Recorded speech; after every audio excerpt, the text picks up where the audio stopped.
গ্যাসের ঔষধ খাওয়ালে কিন্তু গরুর পেটের সমস্যাটা একদম দূর হয়ে যায়। তো এটা খাওয়ানোর সাথে সাথে গরুর পাতলা পায়খানা তো দূরের কথা, একদম পায়খানাই বদ্ধ হয়ে গিয়েছিল এবং পেশাবও বদ্ধ হয়ে গিয়েছিল। তো সকাল বিকাল এই গ্যাসের পাউডার খাওয়ানোর পর যদি রেজাল্ট না দেখেন তাহলে অবশ্যই ভেটেরিনারি সার্জনের পরামর্শ অনুযায়ী আপনারা ট্যাবলেট খাওয়াবেন। আসসালামু আলাইকুম ভিউয়ার্স, এই যে দেখতে পাচ্ছেন আমি একটি ঔষধ দা দিয়ে কাটতেছি। তো এটা মূলত গ্যাসের পাউডার আমি আমার গরুর জন্য নিয়ে আসছি। তার আগে বলি এটা নিয়ে আসলাম কেন এবং কি জন্য আমি আমার গরুকে খাওয়াবো। তো আমার গরুকে আমি কয়েকদিন থেকেই কাঁচা ঘাস দিতেছি, যেহেতু শীতের শুরু থেকেই ঘাস কমে গিয়েছিল, মোট কথা ঘাস ছিলই না, আমি আবার ঘাস নতুন করে লাগিয়েছি, তারপরে ঘাসটা হলো। তো 6 মাস থেকে কিন্তু গরুকে কোনো ঘাস আমি দিতে পারি না। তো এখন যেহেতু আবার নতুন করে ঘাস দেওয়া শুরু করেছি, তো গরুগুলোর কিন্তু বিভিন্ন সমস্যা দেখা দিতেছে। বিশেষ করে গরুর পাতলা পায়খানা, একটু নরম পায়খানা করতেছে। তো যেহেতু নরম পায়খানা করতেছে তো এটা কিন্তু স্বাভাবিক, যেহেতু অনেকদিন পর ঘাসগুলো আমি দিলাম। তো এই ঘাস খেতে খেতে কিন্তু আবার অভ্যস্ত হয়ে যাবে এবং পায়খানাগুলো কিন্তু স্বাভাবিক হয়ে যাবে। তো ভাবলাম যেহেতু এরকম পাতলা পায়খানা করতেছে, আমি কিছু গ্যাসের ঔষধ এই গরুগুলোকে খাইয়ে দেই। তো এই গ্যাসের ঔষধ খাওয়ালে কিন্তু গরুর পেটের সমস্যাটা একদম দূর হয়ে যায়। আর এই পাতলা পায়খানা যদি করতে থাকে তাহলে কিন্তু গরু একদম শুকিয়ে যাবে। এই জন্যই মূলত আরো এই গ্যাসের ওষুধ বাজার থেকে আনা। তো গরুকে কিন্তু এই পাতলা পায়খানা দেখে কোনো প্রকার ট্যাবলেট দেওয়া যায় না।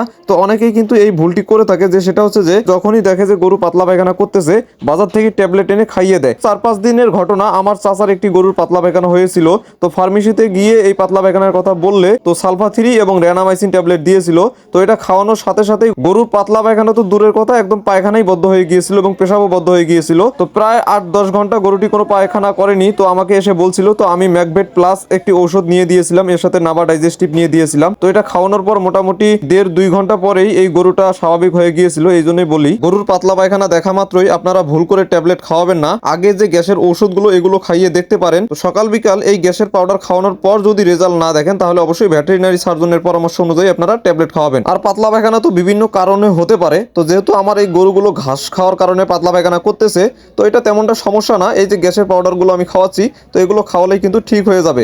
আর এই গ্যাসের পাউডার অনেকেই বলতে পারেন যে ফিডের সাথে পানিতে দিলেই তো খেয়ে নেয়। হ্যাঁ, এটা ঠিক, কিন্তু গ্যাসের পাউডার বিভিন্ন প্রকারের হয়ে থাকে। তো এই যে রুমেন প্লাস বা রুমেন সুপার, তারপরে হচ্ছে যে জাইমোভেট, স্টোমাভেট, এই জাতীয় যে পাউডারগুলো এগুলো কিন্তু পানিতে দিলেই গরু খেয়ে নেয়। কিন্তু এই যে নাভা ডাইজেস্টিভ বা বায়োসেপ প্লাস, তারপরে হচ্ছে RC4, এই জাতীয় কিছু পাউডার আছে গরু কিন্তু খেতে চায় না ফিডে, কারণ এটার একটা গন্ধ থাকে এই জন্য। তো এই জন্যই মূলত আমি এই গরুগুলোকে ধরে ধরে খাওয়াইতেছি, এত রিস্ক নেওয়ার দরকার নাই। যেহেতু এক একটা করে গ্যাসের পাউডারের দাম 50 টাকা 40 টাকা করে, তো ধরে খাওয়ালে রেজাল্টটাও খুব তাড়াতাড়ি আসে। এই জন্যই মূলত এইভাবেই আমি খাওয়াই। তো অনেক সময় যখন হালকা গ্যাস থাকে তখন কিন্তু এই যে জাইমোভেট বা স্টোমাভেট এই পাউডারগুলো আমি পানিতে দিয়েই খাওয়াই। তো এখন যেহেতু গ্যাসটা একটু বেশি দেখা যাইতেছে, এই জন্যই মূলত যে দামি পাউডারগুলো এই পাউডারগুলো আমি ধরে ধরে খাওয়াইতেছি প্রত্যেকটি গরুকে। শুধু পাতলা পায়খানা নয়, আমার মনে হয় গরুকে নিয়মিতই এই গ্যাসের পাউডারগুলো খাওয়ানো লাগে। প্রতি সপ্তাহে অন্তত 2টি করে গ্যাসের পাউডার যদি এই গরুগুলোকে খাওয়ানো যায় এবং কিছু প্রিবায়োটিক প্রোবায়োটিক যদি খাওয়ানো যায় তাহলে কিন্তু এই গরুগুলো ভালো থাকে। আর আমার গরুগুলোকে কিন্তু আমি নিয়মিতই প্রিবায়োটিক প্রোবায়োটিক যে ওষুধটা এটা খাওয়াই, কারণ এটা খুব ভালো রেজাল্ট আমি পাই। এই ওষুধটা যদি নিয়মিত খাওয়ানো যায় তাহলে গরুর খাবার যে রুচি এটা কিন্তু অনেকটাই ভালো থাকে এবং গরুর পেটের গ্যাস একদম থাকেই না। তারপরে এটা খাওয়ালে গরুর যে রোগ প্রতিরোধ ক্ষমতা এটা বৃদ্ধি পায়। তো বিভিন্ন